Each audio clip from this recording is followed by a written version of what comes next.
Bueno, vamos a preguntarle aquí entonces. Ajá. Ah, Antonio Gómez, pregunta. Perfecto, Antonio. Una pregunta. Digo, ¿cómo podría ser? eh, a ver, puede pasar que en un país tengas diferentes capítulos, diferentes secciones, obviamente, por la extensión del país, y lo que te pase es que tengas los médicos que son parte, digamos, de los médicos hematólogos que la organización tiene o que hay distribuidos en el país, y que no facilitan quizás información de nuevos pacientes o de algunos pacientes que tienen y que no los han reportado y que, digamos, a veces eso suele pasar, digo, las coincidencias por ahí en la región se pueden dar un poco en este sentido. Además de tratar de convencerlo al médico y demás, ¿qué otra herramienta se puede utilizar a los fines de poder obtener esa información? No, digamos, no pensando en, digamos, teniendo en cuenta el recurso del cuidado de los datos de la persona, pero sí por lo menos teniendo los números generales y demás que esos médicos no facilitan. ¿Qué recomendás, César, para poder destrabar esa situación? Porque sabemos que a veces los médicos se paran, se sientan, digamos, sobre los datos y no los quieren dar como si fuese un seguro de vida, pareciera que tienen, y a veces las organizaciones necesitamos de esos números para poder, digamos, trabajar la parte no médica, ¿no? ¿Cuál es tu idea? Esa pregunta, bueno, voy a responderla y ustedes tienen mi teléfono y tienen mi correo así, pero yo usaría la Federación Mundial de Hemofilia. De hecho, que me corría mi compañero Miguel Izquierdo y Fernanda. De hecho, en varias ocasiones lo hemos tenido que hacer. Es decir, el líder de esa organización se apoya en la Federación Mundial de Hemofilia, va donde ese médico tratante y, por supuesto, de una forma subliminal, de una forma elegante, se le hace entender que nuestro representante ante la Federación Mundial de Hemofilia es esa organización y que no va a haber, a veces hay que ser un poquito duro, no va a haber ninguna colaboración, ningún proyecto, ninguna forma de trabajar con la Federación Mundial sin que esa organización esté presente. Repito, esto dicho en palabras más elegantes. Pero Marta a lo mejor lo podrá comentar cuando le toque su intervención con México, pero en México los médicos eran muy reacios a compartir la información y sobre todo por la parte regional de este hospital tiene la información y no la comparte con el hospital que está 2, 3 cuadras más allá. Pero cuando vieron que había un apoyo a la Federación Mundial y sobre todo, y esto es importantísimo entenderlo, la seriedad, la transparencia y la claridad del líder de la organización. Porque si eso no sucede y si no hay una muestra de honestidad, de claridad, de transparencia y de trabajo de parte de los líderes de esa organización, ante ese médico, mire, no hay federación mundial que pueda ayudar ahí. Eso lo digo con respeto a los amigos mexicanos porque ellos se lo ganaron, tenían el apoyo de la federación, pero por supuesto que nosotros sabíamos con quién estaba apostando. Pero Antonio, esta es la recomendación más, la que ha sido más útil que yo haya visto. Bueno, yo voy a invitar ahora a esa pantalla la tengo yo o la tiene. No, sí. No, ya nadie. Y Ahora sí, yo, ahora sí. ajá. Experiencia de Colombia, México, Costa Rica, que son, por supuesto, escenarios donde el registro ha sido y sigue siendo clave. Yo voy a comenzar con la dama, la arquitecto Marta Montero, la experiencia en México. Marta, te pido que nos compartas un tiempito brevemente la experiencia del registro, que sé que es una fortaleza para la Federación de Hemofilia de la República Mexicana. Buenas tardes, muchas gracias, César. Buenas tardes a todos. Pues para mí es un gusto compartirles esta información. Qué pena que siempre el tiempo es corto, porque pues los trabajos son de muchos años y cuesta mucho trabajo reducirlo a unos minutos, pero con mucho gusto déjenme tratar de compartir mi presentación. A ver. Bueno, yo les voy a platicar de la experiencia que tuvimos en México, pero antes, ¿por qué empezamos a hacer el registro? Durante los primeros años que trabajó la federación, había registros, como México tiene asociaciones estatales afiliadas a la federación, cada asociación tenía su registro, pero unos lo hacían a mano en un cuaderno, otros lo hacían en una computadora, en una lista, otros lo hacían en Excel, en fin, había una mezcla de registros. Entonces, inclusive, bueno, había pacientes duplicados porque a lo mejor uno se cambió de ciudad o a lo mejor uno se atendía en 2 hospitales diferentes, en fin. Entonces no teníamos claridad de información. Y bueno, esto que tú dices, César, nos pasó a nosotros mucho. O sea, íbamos con las autoridades y lo primero que nos preguntaban era, ¿cuántos pacientes son? Y nosotros no teníamos una respuesta más que un aproximado. Y dijimos, bueno, en algún momento, este es un trabajo difícil porque desde aquel entonces se calculaba que en México debería de haber como 7,000 pacientes y decíamos, ¿dónde vamos a encontrar 7,000 personas? O sea, ¿qué tenemos que hacer? Y como en todas las organizaciones, siempre somos muy poquitos los que trabajamos. Pero bueno, un poquito invitados por la Federación Mundial y un poquito por nuestra inquietud, dijimos, bueno, vamos a empezar.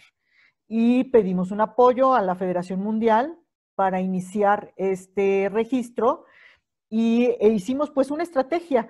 El líder de este proyecto era un compañero mío que muchos de ustedes conocen, Carlos Gaitán. Yo en ese momento era quien presidía la federación y bueno, empezamos a tratar de trabajar en esto.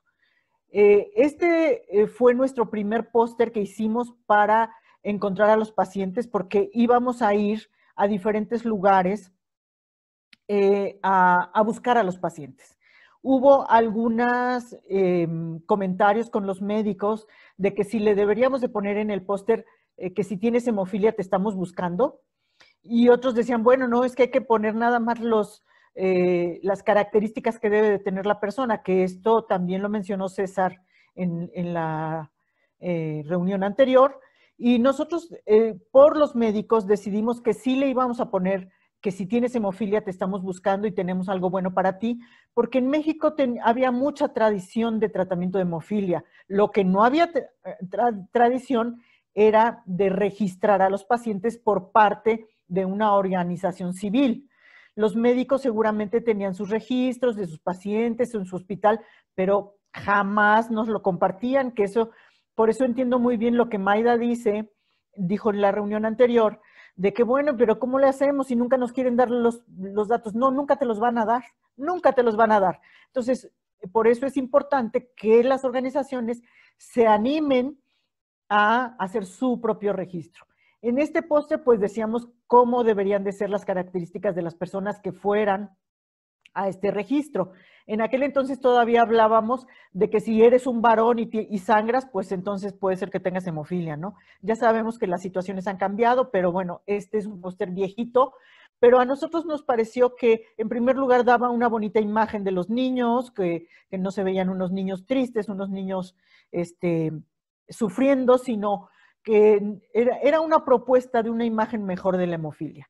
Entonces, bueno, ¿cómo hicimos el trabajo previo? En primer lugar, hicimos un primer conteo de estos registros que les digo que unos en cuaderno y otros a máquina, otros en Excel, otros, en fin, hicimos un primer conteo.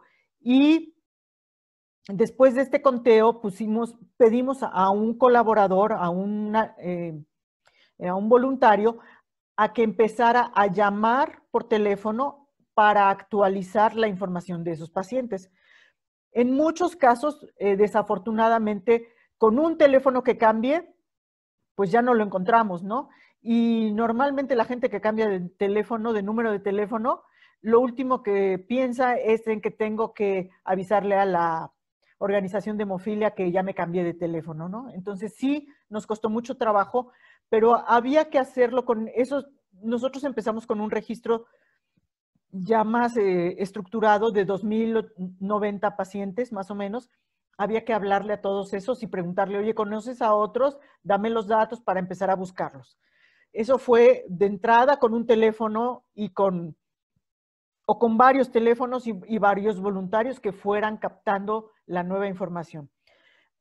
Otro trabajo que hicimos previamente es informar a las instituciones que íbamos a empezar este registro, que les pedíamos pues su colaboración en el sentido de, no tanto de que nos dieran los datos de los pacientes, porque sabíamos que eso no nos lo iban a dar, sino que supieran que nosotros íbamos a ir a las instituciones, íbamos a ir a las salas de espera de los hospitales o que nuestras reuniones de la federación y de las asociaciones íbamos a empezar a pedirle información a los pacientes nosotros mismos, la organización.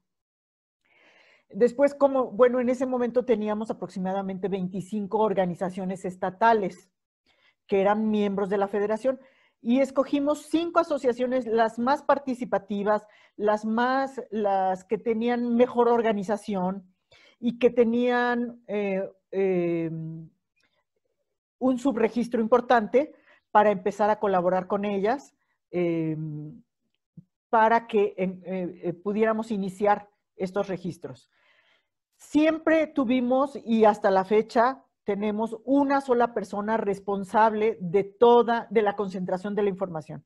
Tenemos muchos voluntarios, desde entonces teníamos muchos voluntarios para recolectar la información que daban los pacientes en los cuestionarios o los papás, pero toda la concentración y el resguardo de esta información era siempre de la misma persona, que además su resguardo es así como un tesoro, porque eso es un tesoro, porque así como a nosotros no nos da información las instituciones, nosotros tampoco damos la información más que estadística, ¿no? O sea, tantos pacientes, tantos de hemofilia A, tantos de hemofilia B, pero no damos nombres, no damos direcciones, no damos ese tipo de cosas que son información sensible.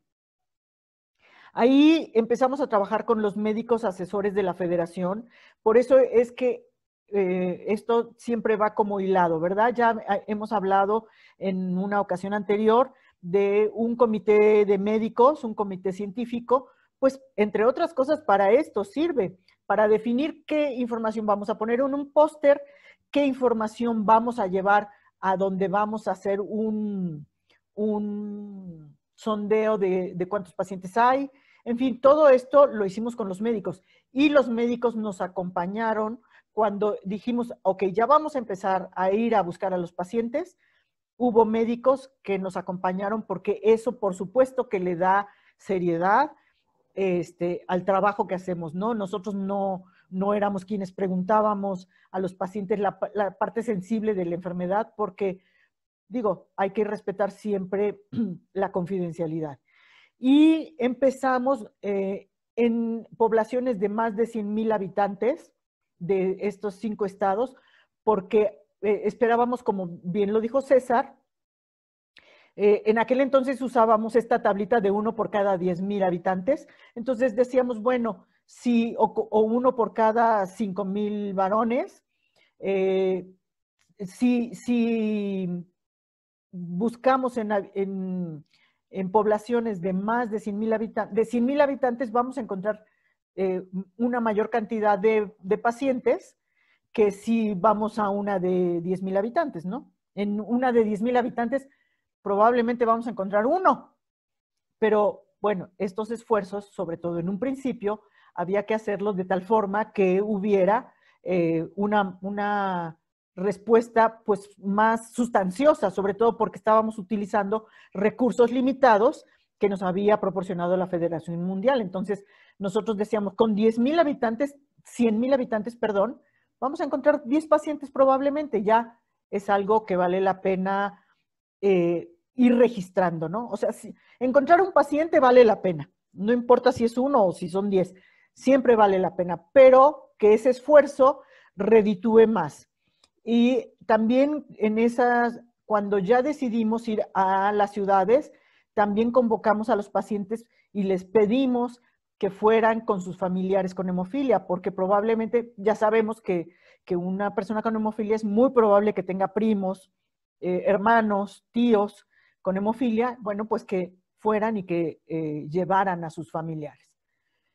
Entonces, en ese primer momento que ya decidimos, ok, vamos a ir a las ciudades a hacer estas búsquedas, un día antes de llegar a hacer la búsqueda en sí, hicimos lo que ya había mencionado también César, de ir a la radiodifusora, nos entrevistamos con algún locutor, con algún programa que fuera muy escuchado y decirle, bueno, venimos a esto y nuestra intención es esta, estamos buscando a los pacientes para esto, en fin, ¿no? O sea, darle seriedad al trabajo de nuestra federación, darle seriedad y personalidad a lo que estábamos haciendo. Entonces, ahí, en esa primera etapa, empezamos con cuestionarios únicamente de datos sociales, es decir, en qué fecha se está elaborando este registro, el nombre del paciente, la fecha de nacimiento, el tipo de hemofilia, grado de severidad, el nombre del padre y de la madre, nombre de los hermanos y hermanas, aún y cuando no tengan hemofilia, porque las hermanas más adelante pueden tener hijos con hemofilia, ¿no? Entonces, pues queríamos tener como todo el antecedente, poco a poco. Y también familiares con hemofilia, aún los fallecidos, porque nosotros registramos inclusive a los fallecidos, para tener pues toda la historia, ¿no? Toda la fotografía completa.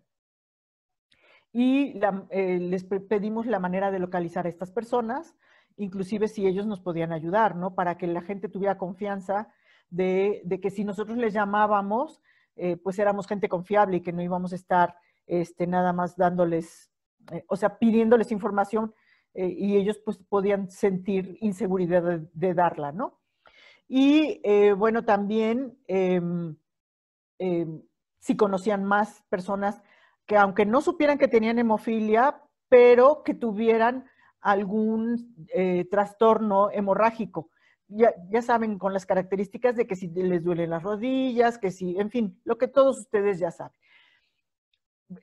Más adelante tuvieron que pasar algunos años para que nosotros empezáramos a hacer la historia clínica, porque necesitábamos que los médicos empezaran, como dice César, empezaran a creer y confiar en que lo que realmente estábamos haciendo era algo que iba a perdurar, que iba a trascendernos a nosotros mismos como personas, ¿no?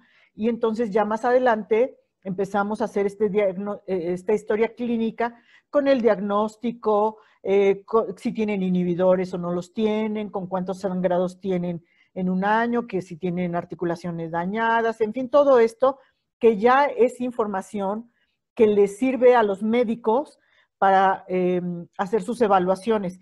Y como nos decía una doctora que era asesora nuestra, solamente vamos a preguntar en una primera etapa información que vamos a usar, porque no sirve de nada hacer una historia clínica de 10 hojas si no vamos a usar más que la información de 5 preguntas. Entonces, así poco a poco ha ido creciendo el registro, poco a poco esa historia clínica ha sido más rica, pero de alguna manera se ha utilizado la información que se ha ido pidiendo etapa por etapa.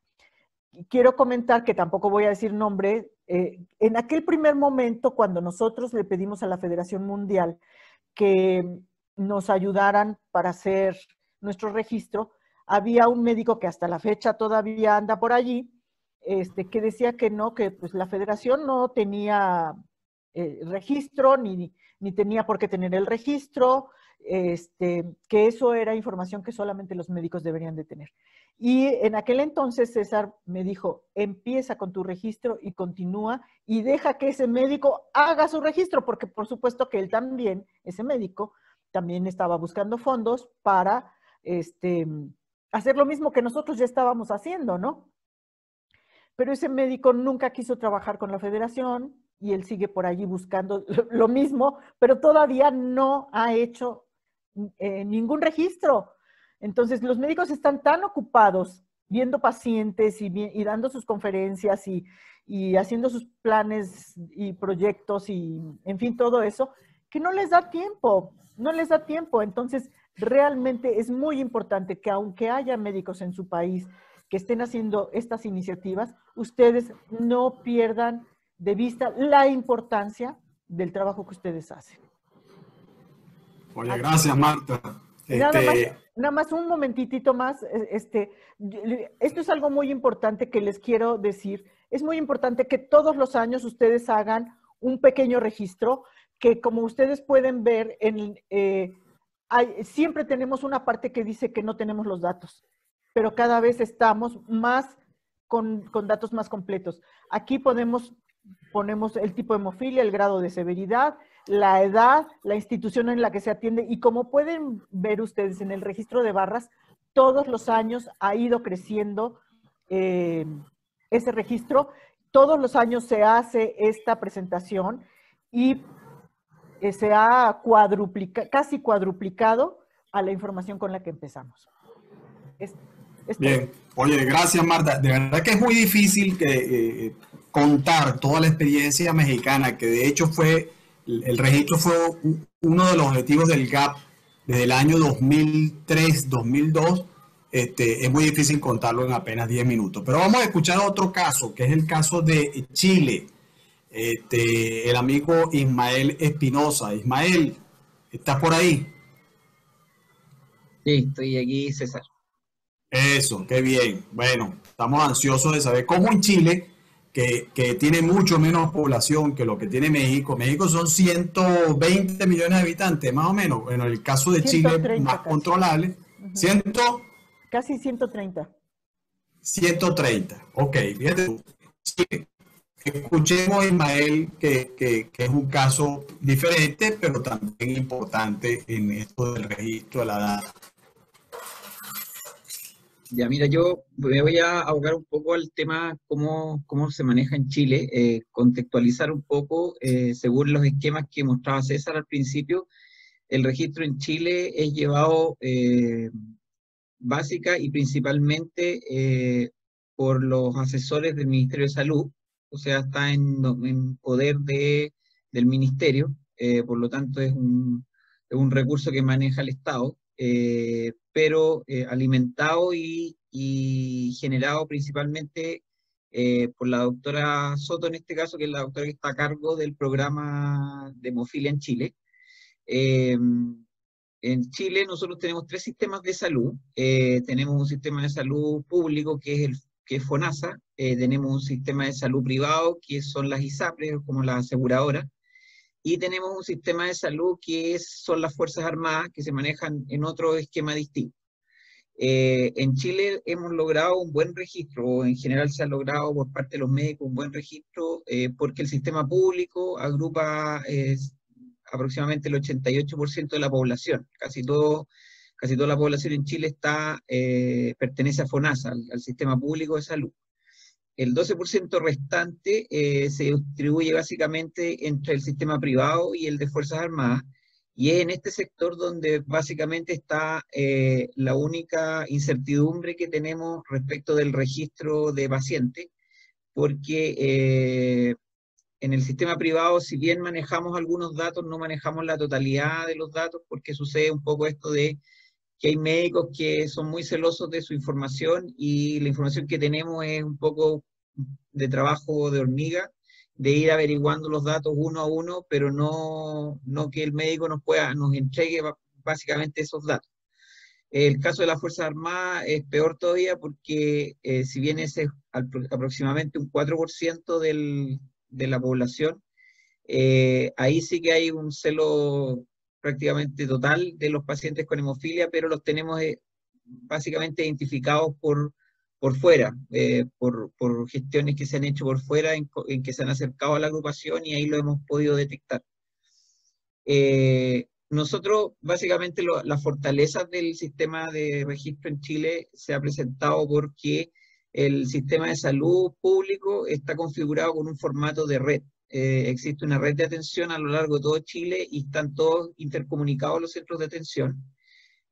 Además, a continuación de eso, tenemos un único centro de referencia nacional para el diagnóstico en el sector público. Entonces, existe un único hospital que es el que diagnostica finalmente los casos de hemofilia y por lo tanto es el que lleva el registro nacional y va alimentando este registro y va siempre manteniéndolo al día.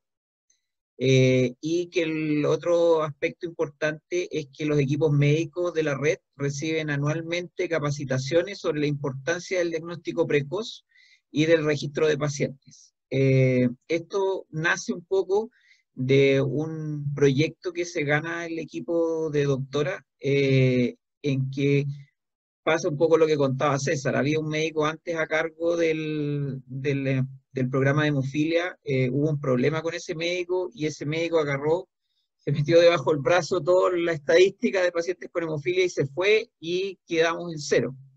Entonces las doctoras que hoy día actualmente atienden tuvieron que formar el registro nuevamente desde cero y empezaron a armar toda una reclasificación a nivel nacional de pacientes. Se dividieron estas dos doctoras, una en el sector norte del país y el otro en el sector sur, y fueron recolectando, yendo a los hospitales, entrevistando a los pacientes, tomando las muestras a ellos y a su familia, y haciendo todo este proceso uno a uno en todos los hospitales de la red, y además también capacitando a los médicos, concientizando un poco al equipo médico que atiende pacientes con hemofilia de la importancia de llevar este registro y del diagnóstico precoz.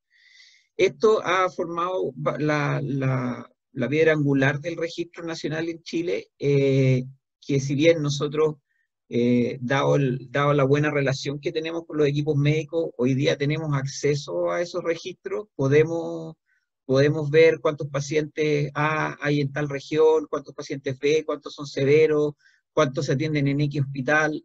Podemos acceder a esos registros. Independiente de eso, nosotros como agrupación de pacientes hemos armado un programa de recolección de datos para poder armar nuestro propio registro, ¿no? Nuestra agrupación de pacientes de manera operacional está funcionando oficialmente hace 3, 4 años. Antes nosotros como agrupación tuvimos una problemática que la agrupación prácticamente no estaba funcionando, entonces recién cuando nosotros tomamos el cargo de la sociedad chilena empezamos a formar este registro, y este registro lo estamos formando básicamente en dos aspectos. Uno, con una tarjeta o una credencial de hemofilia, donde los pacientes se inscriben y nosotros vamos confeccionando la tarjeta y vamos colocando los diagnósticos de los pacientes. Y de esta manera recopilamos información que ellos mismos nos van entregando, se van acercando a nosotros, y nosotros vamos entregando las tarjetas con la identificación de los pacientes. Y el otro aspecto que también se ha hecho bastante popular, que es nuestras jornadas de hemofilia que hacemos, que son regionales y nacionales. Recolectamos datos, aprovechamos de recolectar datos en todas las jornadas. Entonces, en todas las jornadas tenemos 100, 150 asistentes, y a todos los fichamos y a todos sabemos quiénes son, de dónde se atienden.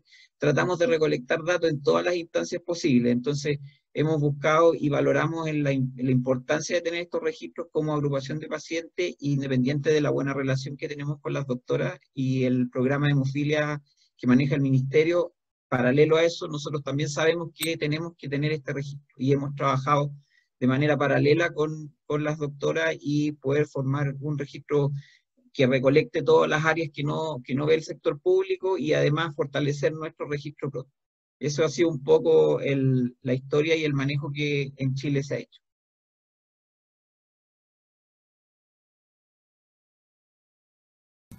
Bueno, muy bien, Ismael, gracias.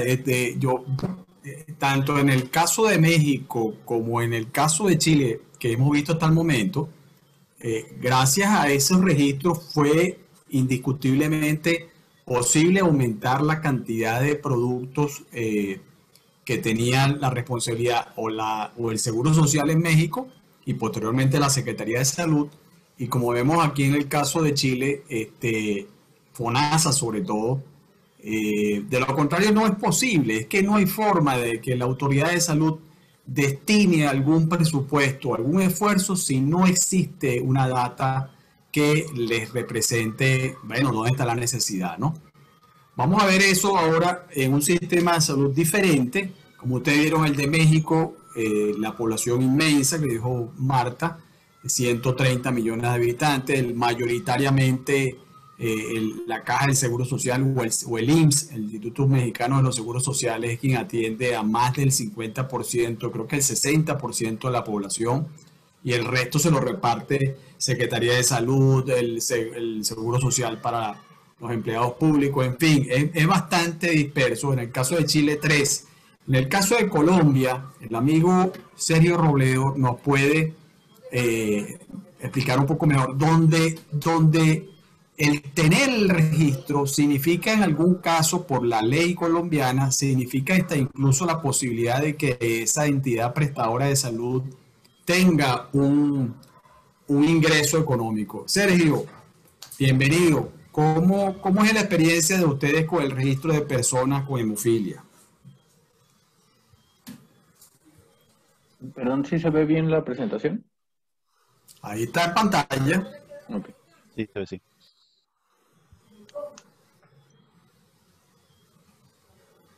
Sergio. ¿Sergio está? No te escuchamos, Sergio.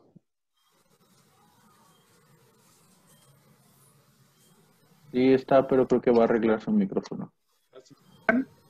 Ahora. Sí, sí. ¿Sí me escuchan? Ahora sí. Ah, bueno.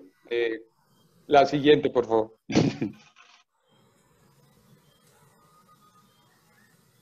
Bueno, la experiencia de Colombia en el registro de pacientes es que la información se divide en dos periodos. Una información que genera la Liga exclusivamente desde el año 1974 hasta el año 2014 y después la información por registros oficiales. Inicialmente pues empezó con 46 pacientes y durante 40 años la Liga fue la que llevó el registro de pacientes en el país. Esto no se requirió una cosa, solo se requirió que una persona que sabía manejar el Excel y a través de la plataforma Axis se hacen es decir, se hacen como unos pantallazos para poder muy fácil entrar la información.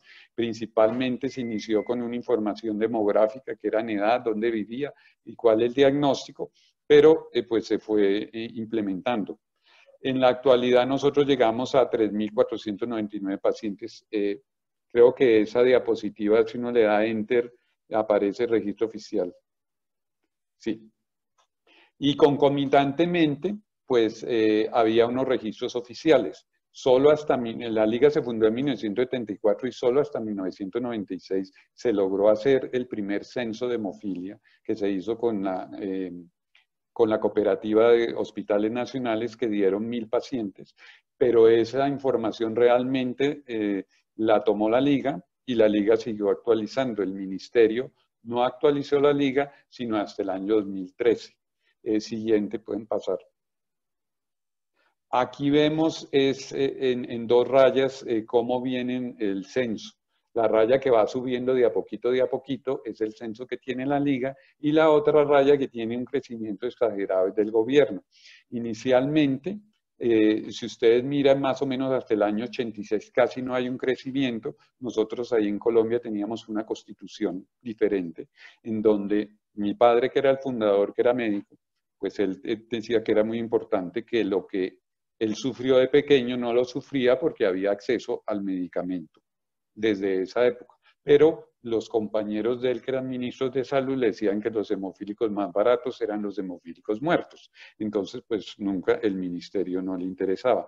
A partir del año 86, con la aparición del VIH, se preocupa, principalmente la Secretaría de Salud de Bogotá, pues que los pacientes hemofílicos se contaminaran y empieza a haber un contacto con todos los hospitales de las grandes ciudades y lo que se hizo inicialmente, ya en el año 91 cambió la Constitución y pasamos de un Estado de derecho a uno social de derecho, donde hubo una ley de salud donde decía que todos los pacientes podían acceder al medicamento. Entonces, una de las formas que hizo la Liga era que le decía a los hematólogos, mire, usted encárguese de formular.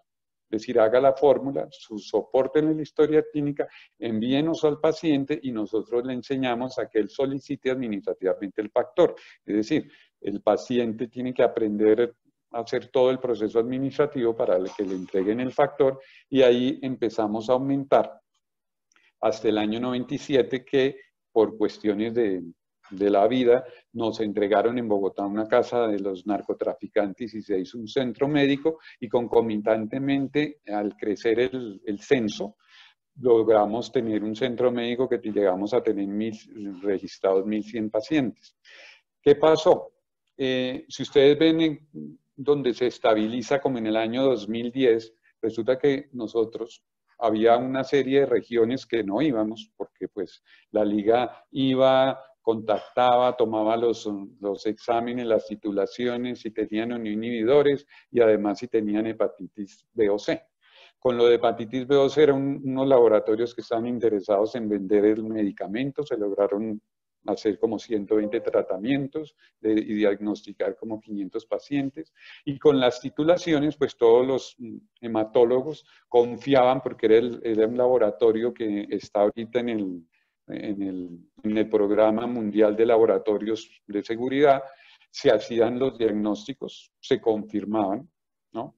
Y llegamos a un momento en que en el año 2010 nosotros haciendo el cálculo que decía César que eran 50 pacientes por millón de hombres, pues Colombia tenía teníamos de 2.500 pacientes hemofílicos y ya los teníamos y empezamos a superarlos y dijimos, aquí pasa algo. Es decir, nosotros no podemos seguir haciendo porque pues ya estamos, tenemos limitaciones geográficas y concomitantemente la ley, en el año 2010 se creó la ley de enfermedades huérfanas, donde se decía que debía haber un censo actualizado y peleando con varias asociaciones de pacientes logramos que el gobierno en el 2013, como ustedes ven, se hiciera el primer censo, donde lo único que se preguntó era estos hemofílicos, si eran hemofílicos A o B o las demás deficiencias sanguíneas y cuánto costaba. Eso sí se le juntó el costo. Cuando el ministro de Salud vio que hemofilia tenía 2.500 pacientes y costaba 150 millones de dólares al año, dijo que era muy importante controlar la hemofilia y concomitantemente en ese momento la Federación Mundial de Hemofilia había contactado al Ministerio de Salud para hacer un convenio interinstitucional que se renovó 2 veces, duró 6 años y lo primero que pedimos, tanto el Ministerio como la Liga, era ayúdenos a hacer un registro. Y se hizo el registro, se hizo con 69 preguntas y se empezó en el 2015 y es de obligatorio cumplimiento. Y como ven, pasamos del 2013, que era ¿cuántos hay? Obligatorio, al 2015 con unas 70 preguntas del gobierno, se subió a 5.300 y ya van al corte del año pasado, del 2019, eran 7.530. ¿Qué hicimos ahora con todo esto que salió del registro? Nosotros estábamos confiados en que teníamos más del 100% de los pacientes, disculpen, en hemofilia, y que íbamos a tener era aumento muy impresionante de pacientes con enfermedad de von Willebrand y con las portadoras para identificarlas y volverlas hemofílicas, como hemofílicas leves. Haciendo el cálculo ahora con lo que salió de César, nosotros en hemofilia, estamos con el 70% de hemofílicos A, 75%, y con un 68% de hemofílicos B. Pero para que vean lo que es el trabajo, en el año 1995 Colombia participó en el estudio genético de la hemofilia 9 y en ese momento se estudiaron 110 familias y a todas las posibles portadoras, ¿no?, que se sacaron de ese censo, es decir, las hermanas, las primas, es decir, se cogió casi el árbol genealógico y se le tomaron las muestras genéticas y se les dijo a esas mujeres quién era portadora y quién no. Oh sorpresa, 20 años después, en un congreso de hemofilia, exactamente hace 2 años, un hematólogo pediatra, una de las presidentas de los capítulos, le dije que por qué no nacían tantos niños hemofílicos B o hemofílicos A en su provincia, porque él no tenía los suficientes para facturar. Y ella le dijo, ¿cómo así? Es que ustedes no deben educar a los pacientes para que ellas tienen la libertad de tener hijos.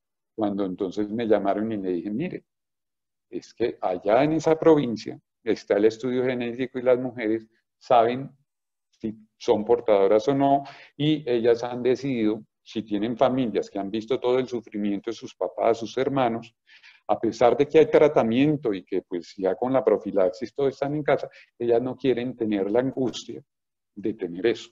Bueno, ahora con la llegada de los nuevos medicamentos, pues estamos en una situación de decirles, bueno, ya usted se puede poner un factor de niño de aquí a 20 años, el niño no va a tener ningún sangrado, se va a desarrollar normal, en 20 años pues la terapia génica estará y está en ese proceso. Tanto que tengo una de mis primas que es de las portadoras que ya está pensando si tiene o no niños, porque mi hermana y mi prima habían dicho, nosotras no vamos a tener niños porque no queremos tener esa espada de Damocles permanente en que en cualquier momento, así haya el factor, así haya la profilaxis, pues hay la posibilidad de la muerte. Es algo muy importante, es el siguiente. Siguiente, por favor. ¿Qué ventajas y qué desventajas tiene llevar un censo con la organización? Como ven, una de las ventajas pues, que nos dio fue siempre al tener la información, quien llamaba para saber cuántos hemofílicos había en Colombia era el ministerio. Entonces nosotros éramos que dábamos la información, entonces hacíamos el cabildeo, logramos que el medicamento desde hace 25 años esté, pues con los médicos hacíamos cabildeo. Mire, usted formule que nosotros nos encargamos de que la señora, la mamá, el paciente vaya y le entreguen el factor. Nos dio 40 años de, ay, qué bueno, somos pues de tener ese poder, pero resulta que soltar el poder es muy importante porque nos dimos cuenta que nosotros no podíamos llevar un censo y negociar con todo el mundo. Teníamos una región del país que era la segunda ciudad, donde ellos tienen otra organización de hemofilia, y ellos tenían el censo y no lo entregaban, entonces lo hizo la Secretaría de Salud del departamento y no tenían cómo publicar el libro y nosotros se lo publicamos y tuvimos acceso a todos esos pacientes, pero dijimos, esto no puede seguir así y con la ley de enfermedad huérfana soltamos el censo y ustedes como ven, nosotros no hemos crecido así mantenidos, pero es que nos interesa es que el sistema, el gobierno sepa cuántos hemofílicos hay, porque eso significa que los tienen que atender y que todas las aseguradoras cada año, ya no en los 3.500 que tenía la liga, sino a los 7.500 que hay, no solo con hemofilia, enfermedad von Willebrand y las demás, tiene que darle información y tiene que decir qué está haciendo con ellos. La plataforma fue un Excel, no hay ningún problema, nosotros, y ahí uno le puede adicionar las variables que quiera jugar, cualquier persona que medio sepa Excel puede modificar o todo eso. Nos sirvió pues para mantener que se estuvieran los medicamentos, no solo el factor 8 de humanos, sino cuando entró el recombinante y todo eso. Y concomitantemente, ahí sí les voy a decir es algo, había un miembro de la liga, que era yo, estaba en la Federación Médica Colombiana, y la Federación Médica Colombiana lleva el registro de la venta de todos los medicamentos del país. Entonces, nosotros en este momento, el ministerio sabe cuántos hemofílicos hay, pero la liga es la que informa cómo es el consumo de todos los medicamentos y cuánto es el precio y todo eso. Entonces el ministerio, seguimos sentados con el ministerio decidiendo a ver qué pasa. Esto también ha logrado que los primeros controles de precios que hizo el gobierno nacional, hace unos 10 años, empezara con el factor 7 activado y siguieran con los factores humanos. Y resulta que el gobierno le puso precio máximo a los factores humanos y todos los factores recombinantes fueron de precios. Entonces en Colombia el factor 8 humano y el recombinante valen lo mismo. A veces un recombinante vale menos que un humano, pero pues eso es una ventaja. Y con la entrada... y ahorita el único problema que tenemos es que a partir de hace 2 años de la entrada de los medicamentos, de los factores de larga duración, ya esa comparación, que hay que decir que somos el tercer país en América de consumo de factor, pues ya no es una realidad, porque el 20% de nuestro consumo ya son factores de larga duración. Entonces esas millones de unidades, pues depende de cada marca cuánto reemplazarían factores de consumo. ¿Qué ventaja se tiene? Como dijo Marta, cada vez que cambian de casa, se van o cambian de celular, se nos pierden los pacientes.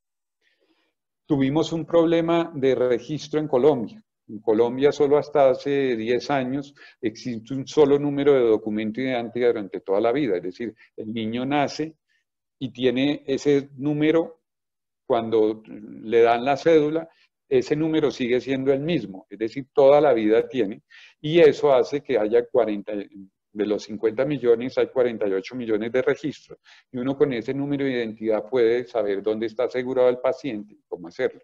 Pero resulta que eso del 2008 para atrás no había, y hay muchos pacientes que nosotros tenemos por nombre y apellido, que hace 10, 15 años no aparecen y nosotros no los damos por muertos, de todos modos siguen ahí porque de todos modos siguen llamando de todos los hospitales a decir, doctor, usted tiene a Juanito, Pedrito, que es hemofílico y nos dice que le dan una droga y que es un factor.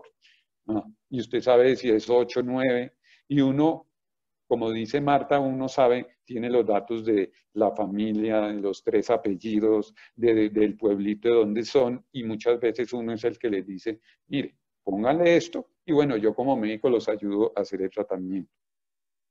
¿Qué problema? Hay una limitación de recursos. La liga conseguía apoyos con los laboratorios, pero pues donde iba, atendía. Pero los médicos, como muy bien dicen, cuando un médico habla de mis pacientes, que son sus pacientes, yo no los suelto, ¿no? Eso es una tara que tenemos los médicos. Entonces, la única manera de que el registro se lleve bien y sea obligatorio, pues es el gobierno. Y ustedes van a ver el ejemplo, no solo es Colombia, es Chile, es Brasil, donde se tiene eso y donde los gobiernos ya empiezan a tomar decisiones. Y a pesar de todo, nosotros seguimos en la Mesa Nacional de Hemofilia y en la Mesa de Enfermedades Huérfanas como representantes. Y otro problema a lo último de las asociaciones es que el registro de nosotros como asociación de pacientes no es obligatorio, ¿no? Y la gente puede no estar o estar en la liga. Nosotros, digámosle, en la liga tenemos 1000 afiliados, pero tenemos un registro de 3500, ¿no? Pero nos toca guardar esos 3.500 porque tenemos una ley de habeas datas que no podemos liberar esos registros, no se los podemos entregar, solo podemos dar las estadísticas. Únicamente, pues si nos llaman de un centro médico, un médico, o el gobierno nos pide el dato, nosotros lo enviamos porque cruzamos datos con el censo para ver qué pacientes faltan y qué no. Pues eso es un resumen de cómo funciona nuestro registro. Bueno, gracias.